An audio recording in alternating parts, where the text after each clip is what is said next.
Mistakes. We all make them, and most of us don't feel too great about it when we do. But here's the thing: mistakes actually help you learn what doesn't work so you can do it different or better the next time. And in this week's Studio Live Today podcast, I'm going through the 10 mistakes that we all make when we start home recording, or even when we're more advanced or experienced.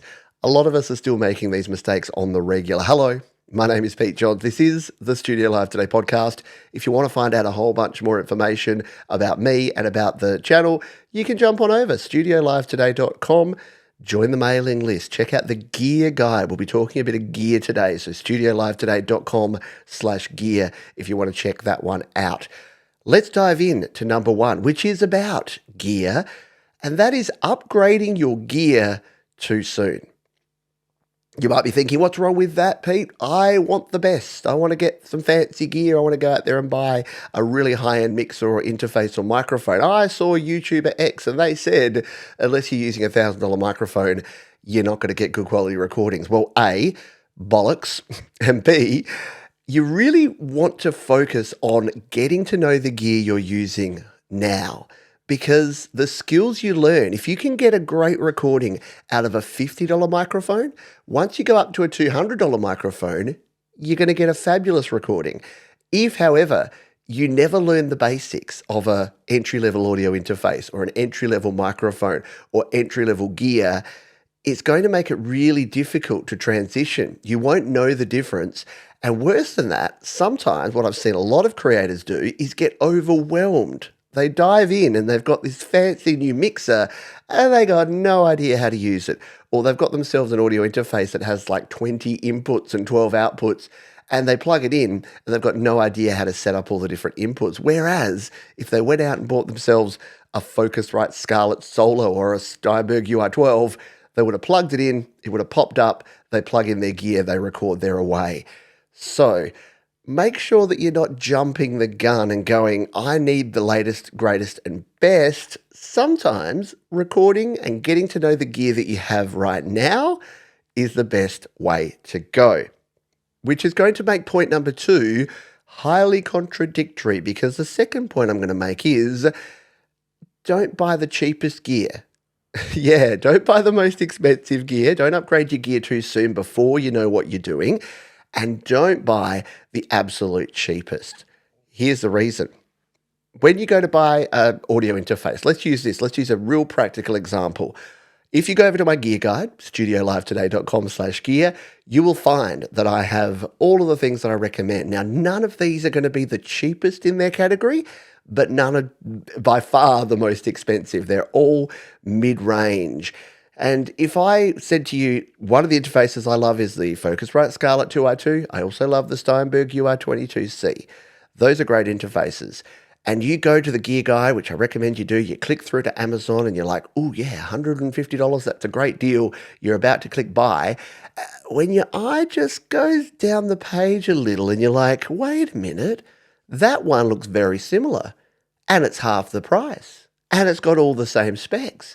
And sure, it's called Focal Wrong, but maybe it's just as good as the Focusrite. Guess what? It's not. The reason it's not is that the quality of the components matter. And again, like we mentioned in the first one, they don't have to be pristine. I'm not saying go out there and buy like an Apollo Twin interface for $1,000 as your first interface. In fact, don't do that.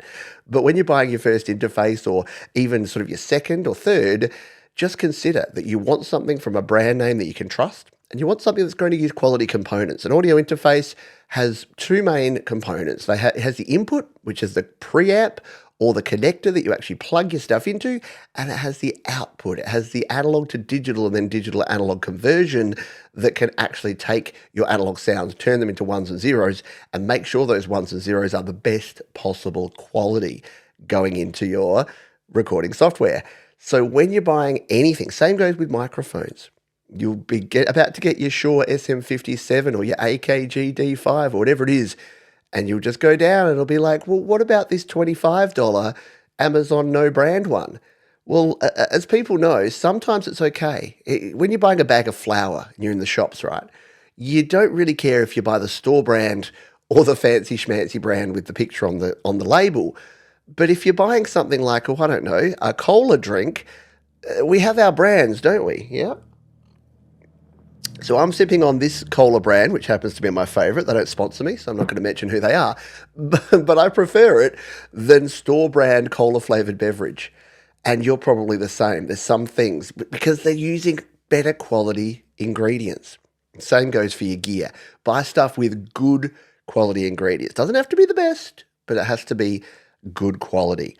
Number 3, and this is all related again, not using the right cables. Yeah, I've got a cable guide at studiolivetoday.com/cables. That tells you everything you need to know about hooking up your stuff to your other stuff. Now, when it comes to digital cables, that's pretty easy because it'll tell you if it's got a USB-C port or a USB-A port or a micro USB port, you have to use that cable. Now, quality of cables varies as well, so make sure you're not buying the absolute cheapest bottom of the barrel $2 off Amazon version because they'll break, because they'll be unreliable. You do not want to be in the middle of a face-melting guitar solo when all of a sudden your audio interface craps out because you bought the cheapest possible USB-A to C cable you could possibly find.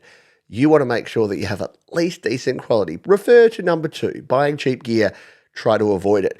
But also make sure you have the right sort of cable. So for instance, I have in my hand, for those on the audio version, an XLR cable. Now this is a balanced 3-pin cable that you use for connecting microphones. When I started out, I did not know the difference between a balanced cable, an unbalanced cable, an XLR, a TRS, a TS, a TRRS, or any of that jazz. So I learned. And if you go over to the cable guide, you can learn. There's videos there that you can learn from as well. For instance, a classic mistake folks make is using an XLR to TS, that's that 1/4-inch jack, for their microphone and then plugging it into an instrument input and then wondering and scratching their head going, why not work? Well, I'll tell you why not work, because wrong cable. You need an XLR cable because it needs to go into the instrument input on your audio interface, not into the microphone, not into the instrument input. See how confusing this stuff gets? Because there's line level signals, there's instrument level signals, and then there's mic level signals. And until you kind of get your head around that, you need to make sure that you buy the right cables. So again, buying the right cables and using the right cables is important. You don't need the $200 monster cable equivalent ones, like, the old days where you go to the stereo shop and then be like, oh, I can't even sell you. I couldn't bring myself to sell you this $1,000 TV if I didn't tell you that you needed to use these $200 cables. And you're like, I think I'm right, dude. And again, don't buy the $2 HDMI cable, but you grab the $10 one on your way out, don't you? You don't buy the $200. You don't, do you? No, don't buy the extended warranties and don't buy the stupidly expensive cables. There you go. Extra advice here. Number 4, upgrading your software too soon.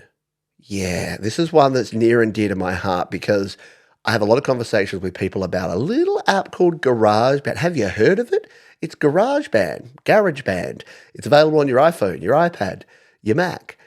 And it is a great entry-level digital audio workstation. It's the door for the rest of us, for folks that don't want all the complexity, that don't need all the bells and whistles, that want to be able to hook up an interface, plug in your guitar or your mic, hit record, and start creating.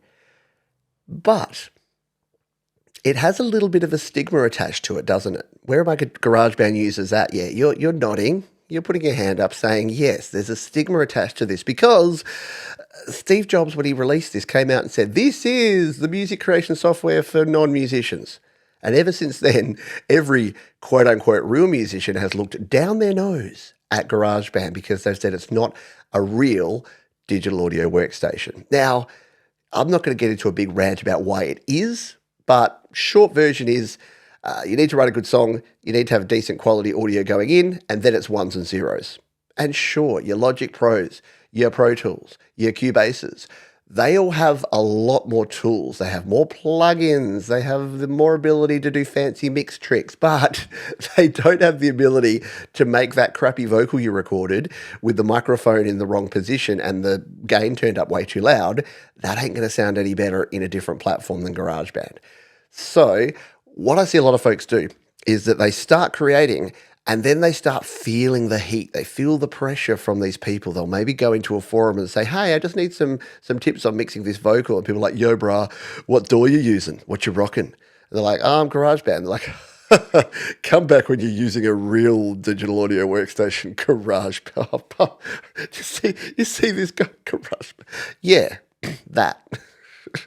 I'm wondering what the subtitles made of all of that. So upgrading your software too soon.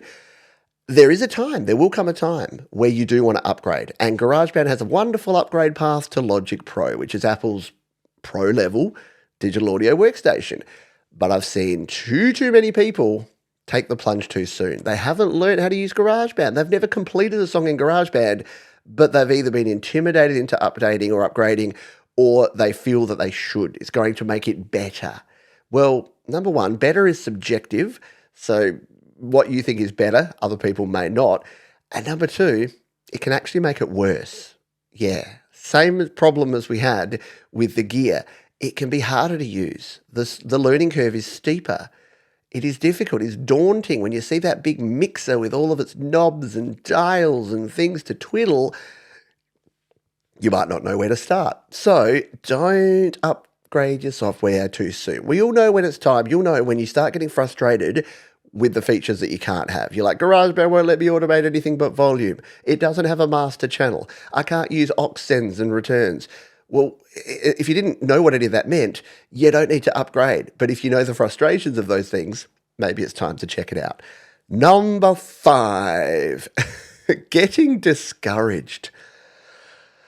This pains me. This is one that really rips at my insides because too many people get discouraged, and a lot of it is internal, but too much of it is external.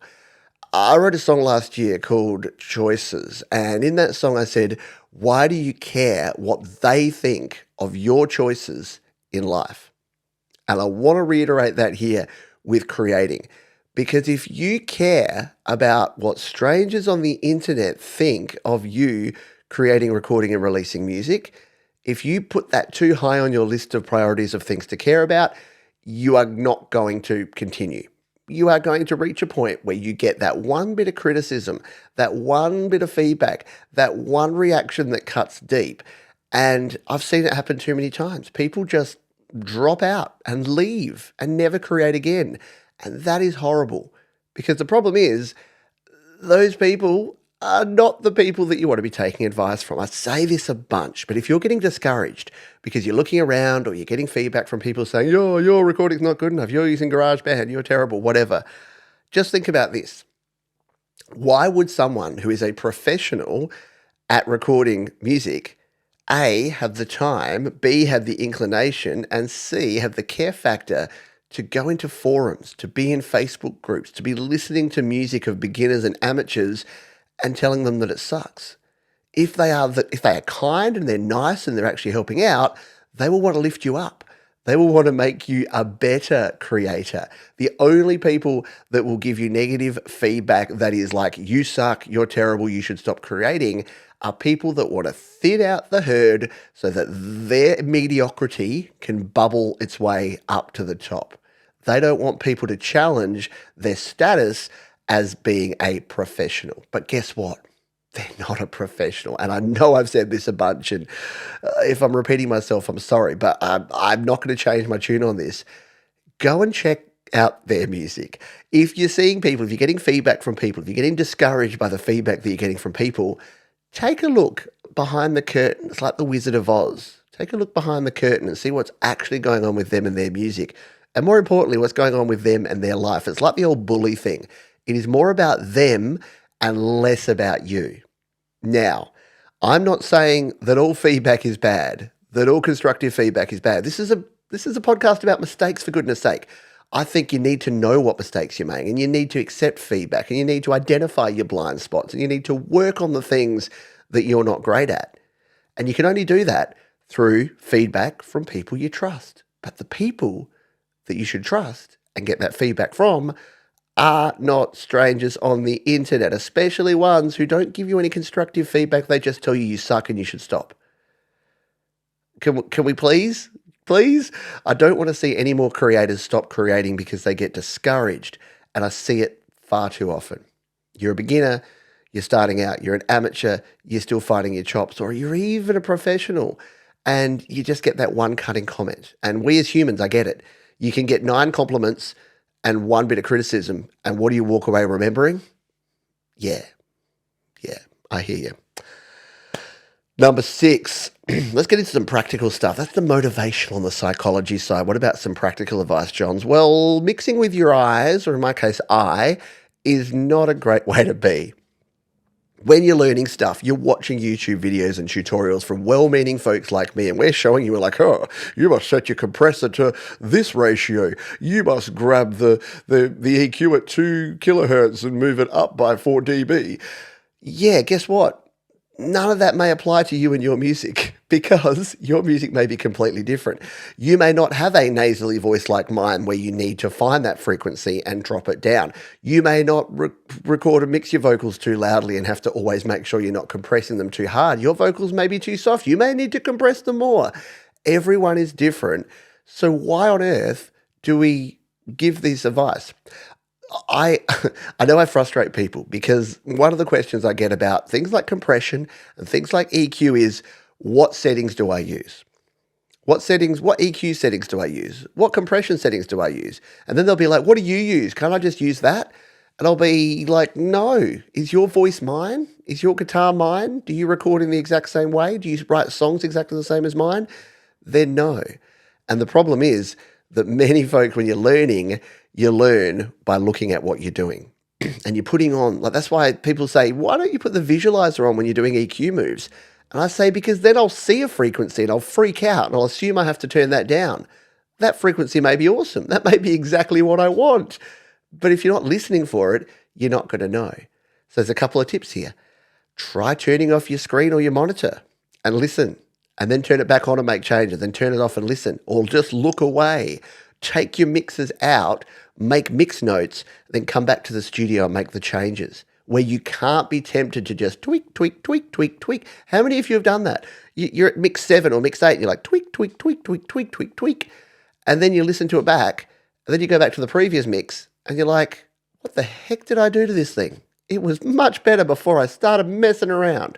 And it was because you were looking at it and you're like, oh, there's a little bit too much low end. I can see some build up in the bass frequencies there. And I need to boost this treble because I can see on the graph here. No, don't look at the graph.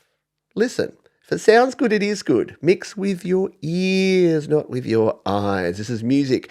No one is apart from nerds like me who love watching, in-depth videos where people are showing all their settings and how they created things in digital audio workstations. Regular people that are listening to your music are not watching your music as well.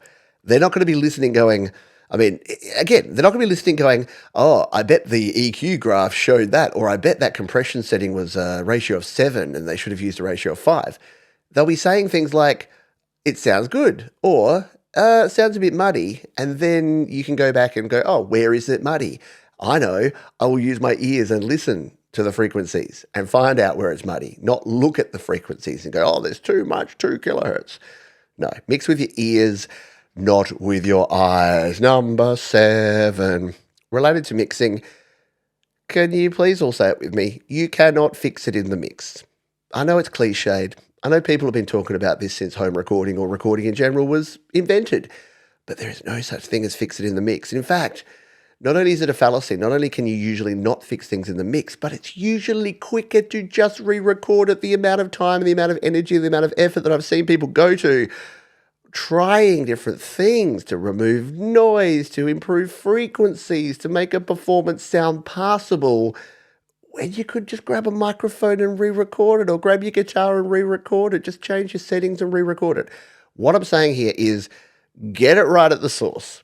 Save yourself the time, the hassle, the headaches, and for goodness sake, get it right at the source, which means learning how to set up a microphone or set up your inputs with the right level.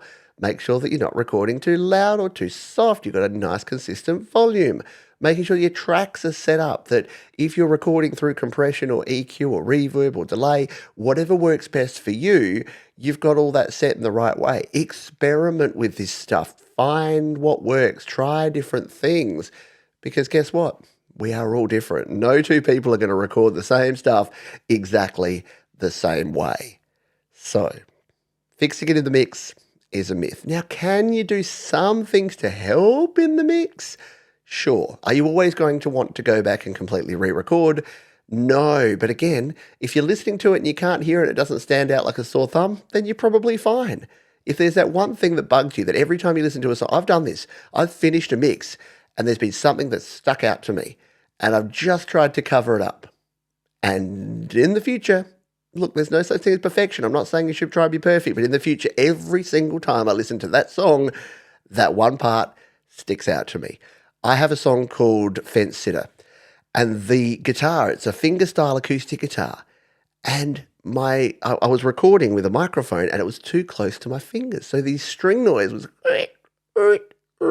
and every time I hear that song now, it stands out to me because instead of going, oh, I should probably just re-record that and move the guitar a little bit so that the neck is further from the microphone, so it's getting more of the right hand and less of the left hand, I just went, it's probably fine. Let's just try and find, yeah, there's the frequency. It's about there. We'll turn down the EQ on that high end to try and remove the squeaks. No, I should have just sat down for 30 minutes, re-recorded that guitar part, and I would have been much happier with the outcome. So do not try to fix it in the mix. Are you enjoying these tips? Are these helping? Are these resonating with you? I would love to hear your ideas. What mistakes did you make when you first started out? Or what mistakes are you even making right now? Remember, mistakes can and do and will make you better, because identifying what you don't do well is the only way to ensure that you improve and you keep doing better. Don't forget, if you're watching the video version, a thumbs up would be appreciated. If you're listening on the audio version, please leave a rating or a review on your podcatcher of choice. Number 8, recording too loud. I didn't want to get right up on the mic because I would have made a very good example of it, but then I would have distorted the recording. Recording too loud. Here's the thing. This is for folks over 40. Where my old folks at? This is for folks who recorded in the analog world. The analog world was very different to the digital world. We were in a constant battle. We were in the SNR wars. Anyone know what SNR stands for? You've probably seen it on cassette tapes. And that's relevant because it's signal to noise ratio. The reason that we had to record so hot or so loud into our analog gear was we had to fight the noise floor. We had to fight the tape hiss. We had to fight the sound of the reels in our frickin' 4-track recorders. We were there, man. We've seen some things and some stuff. But these days, guess what? It's all digital. If you've taken my advice from the previous points and you've bought yourself a nice Focusrite or Steinberg interface, that thing's got a quiet noise floor. There's no tape hiss because you're recording digitally. You got a nice clean digital analog to digital conversion. Everything sounds super clean, which means you don't need to record loud. In fact, if you record loud and you get digital clipping, that's horrible. See, in the old analog days, you pushed a transformer a little bit hard. You kind of had that nice soft clipping where it was just a little grungy and a little crunchy at the top end of the volume. That was okay. In fact, it was better than hearing horrible tape hiss and hearing that noise in your recordings. However, in the digital world, it's the reverse. We don't have the problem of noise, so we need to turn it down. And the amount of people I still see with these spiky waveforms, and I'm like, anytime you got a flat top, anytime the top of your waveform looks like Will Smith's hair in the 1980s, you've done something wrong. It needs to have some ups and downs, because if you've got a flat top, it means you're clipping your signal, and digital clipping is horrible because that audio is going nowhere. In the old analog days, it would kind of capture it because it was analog. Digital goes, nah, as soon as it's over the level that I can actually interpolate, it goes away. It's no longer there. So you lose that. And go back to the previous one, there is no way to fix that in the mix. Digital clipping on the way in, no way to fix it in the mix. Now, don't hear what I'm not saying here. There's two different volumes or gain settings when you're recording. There's your input gain and then there's your output gain or volume. The input gain is what we're talking about here. So that's usually, if you're using gear, that's the setting on the way in. That's the little knob next to where you plug in your guitar or your microphone. And that's what you need to set. And my recommendation, to get really real, is to put that between 50 and 75%. These days, probably closer to 50 or 60%. If it's 75, 85, 95% of the way up, it's too easy to clip. And the thing is, when you're doing your testing, you're doing your check, 1, 2, check, 1, 2. Don't do that. Sing or play or do whatever you're doing at the absolute full volume you're going to be doing when you're recording. Because too many times we go, check, 1, 2, check, 1, 2, and then you're singing like, oh, and it's like, wow, yeah, guess what? You did all your testing and your setup doing check, 1, 2, and then you sang it twice the volume. So you need to adjust that and make sure that it's set at the right level. The other volume, your output gain, that's up to you. Like the volume in your headphones when you're recording, turn that up if you can't hear yourself, that's fine. As long as it's not bleeding back through to your microphone. And then when you're mixing and you're turning your volumes up and down, that's where you can change things. You can use gain plugins, you can turn your faders up and down, you can increase the volume of things without a problem, but don't do it on the way in. It cannot be fixed. Number 9, in fact. Wow, we're racing through these. Number 9, making it too complex. Keep it simple, sucker. You've probably seen these tutorials where some producer is like, today we're going to take a look behind the scenes of my Pro Tools session. And then they go in and they scroll down and there are 200 tracks. There's 15 vocals all layered up there and there's 26 sends and receives. And you're like, is this what I has to do? Do I have to do all this? I don't do things this way. No, you don't have to do that. In fact, that's generally overkill. And look, yeah, if you get to that point where you're producing pop records and you're recording Britney Spears, then maybe you want to do that. And there are some cool things you can do with like multiple tracks and multiple layers. But start simple. You don't need to jump into that until you learn how to get a good quality recording to start with. Because again, like we mentioned with the gear and the software, 200 tracks of random little bits and pieces all put together is not going to sound amazing if each individual track is not recorded or mixed well. So yeah, resist the urge and the temptation to jump in there and go, right, I saw this one guy that had this great 8-track vocal technique, or they created this pad by having a low pad here and then a high pad here and then this and then this and then this, and they mixed them all together and they sounded fabulous.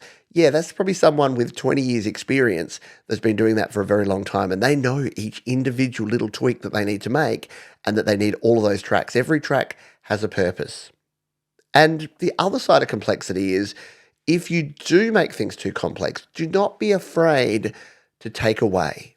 Too often we go, I need to fix this, I need to add something, it needs to be more. I'm working on a Songtember song at the moment. Those watching the video version see that I've got my my Songtember signage behind me here. So it's Songtember, where I create a song in a month. And at the moment, I'm at the point where I'm like, this song seems too simple. Maybe I need to add some more things. And then I stop and go, it's a rock song. Like, rock bands have a couple of guitars, a bass, some drums, and a singer, and maybe some backing vocals from the instrument players. Why do I need to add a whole bunch more than that? Why do I need to put in an organ or strings or pads? You don't always have to do that. Now, if you do it and you try it, that's great. Experiment. I'm all about experimentation. But if it doesn't work, don't be afraid to take it out. Stick it all in. Be complex. Try things. And then if they don't work, take them away. Best of both worlds. All right. Number 10. Comparing to others. I know. I do it. I've done it. I will continue to do it. When I first started out in home recording, I had a couple of folks who were kind of my home recording gurus, my go-to folks, and it was 3, in fact. There was Graham Cochran over at Recording Revolution. There was Joe Gilder from Home Studio Corner, and there was Lyd Shaw from Recording Studio Rockstars. Now, those 3 dudes were kind of like my spirit animals. That's probably not a PC thing to say anymore. They were like my guides in the world of home recording, and I wanted to be like them. But here's the problem. They had decades of experience. I was just starting out. So when they would say things like, oh, yeah, here's my Pro Tools rig, and here's my $1,000 microphone, and here's my analog console that I use to record, that made me go, oh, maybe I need Pro Tools, maybe I need an analog console, maybe I need $1,000 microphones. But I was comparing someone that had the experience, that had built up their experience over time, that had started out using the basic gear. That's the problem. And if you're comparing yourself to me right now, A, that's a bit weird, but hi, hope you're doing well. But B, you can't be as good at me as I can, just like I can't be as good at Joe Gilder, and I can't be as good at you. We need to realize that everyone is different, and that difference, that diversity, is good. And having people be different and do things in a different way is also good. It's why I struggle with the whole. Here's the only way to do this. This is a mistake, or even this podcast. It's like 10 mistakes people make. Hopefully, you realize that of these things, I'm not saying if you do this thing, you bad. I mean, you do you. Like, have a go, have a crack. But I'm just telling you my advice. But my other advice, and more importantly, is to get opinions from a whole bunch of different people. You don't have to form all of your opinions and just copy what someone else does. In fact, I would highly recommend you don't do that. There's danger in doing that, of just being that. That's how cults get formed, when you're just listening to one person and what they're saying. So, yeah, listen to me. Watch this show, listen to this podcast, check out my tutorial videos, look at my gear recommendations over on the Gear Guide, do all of those things. But then go to someone else as well. This is why I'd be a terrible, terrible cult leader, is that I would just be like, people would be like, oh, Pete Johns, we want to follow you. Tell us what to do. And I'm like, you can do this if you want. Or maybe that guy over there, or that lady over there, or that person over there has got other good ideas. I would be is it Unitarians? Which is a religion. Don't need to get into religion and politics or anything like that. But there's the religion that's like, hey, instead of just saying that there's one thing and everyone else is wrong, how about we just study all of them and work out what the best things of each one are, and then everyone can just apply what works for them as long as they're a good person. Hey, how about that? Well, yeah, I like to apply that to learning in general and life in general, which is no one person, no one organization is going to have all of the answers and is going to be 100% correct all of the time. And anyone that thinks that they are is delusional. And hopefully that's not going to offend too many folks. Yes, I get it. But yeah, how delusional is it to think that you know all of the only way that everything should be done in the home studio? It's impossible, because you don't know other people, and you probably haven't produced every single genre of music. And you maybe, here's the thing, don't tell anyone, but maybe those people that you look up to aren't keeping their finger on the pulse. Maybe you know more about the latest and greatest than they do. I know many of you do. You are the folks that tell me about a lot of the new stuff. You'll tell me, you'll say, hey, did you see this new No, I didn't see the new software. How did you see this new way of doing things that I worked out in GarageBand? No, I didn't. But I'm going to make a video about it and credit you. Thanks, bro. So they're the sort of things that I need you to think about. And again, don't if you don't want to. See what I did there? I'm giving you advice, and I'm telling you my advice is to not listen to my advice. All right, great chat, Johns. Now, it wouldn't be a top 10 without a bonus one, right? You've always got to do that. Yes, it's the internet. Top 10s have to have 11, because I want to over-deliver, under-promise and over-deliver. And alas, number 11 is watching too many YouTube videos. Yes, what you're doing right now, or listening to YouTube, or listening to podcasts, or reading articles, or whatever it is, but doing too much learning, passive learning, and not enough active learning. What am I talking about? What's passive learning? What's active learning? Passive learning is listening to a podcast, watching a video, talking to a friend about recording. Those are all very important, but that should be about 20% of what you're doing. 80% should be grabbing a microphone and doing some recording, picking up your guitar and strumming out some ideas, going into your digital audio workstation, loading up a project and fiddling with plugins to learn how they work. Throw presets on things, turn it up to 11 and see what happens. Practical learning, applying the theoretical stuff you do in the 20% of the time to actual practical learning. There is no substitute for it. Ask anyone that is good at something. Did they get good by reading about it, or did they get good by doing it? So yeah, so my recommendation to you is to turn this off right now and go and record some music. How funny would it be if I just stopped the podcast there? I thought about it. I was tempted to do it. and I might still. But if you're hearing this outro, I didn't. I didn't have the guts to do that. Thank you for being here. Thank you for listening. Thank you for watching.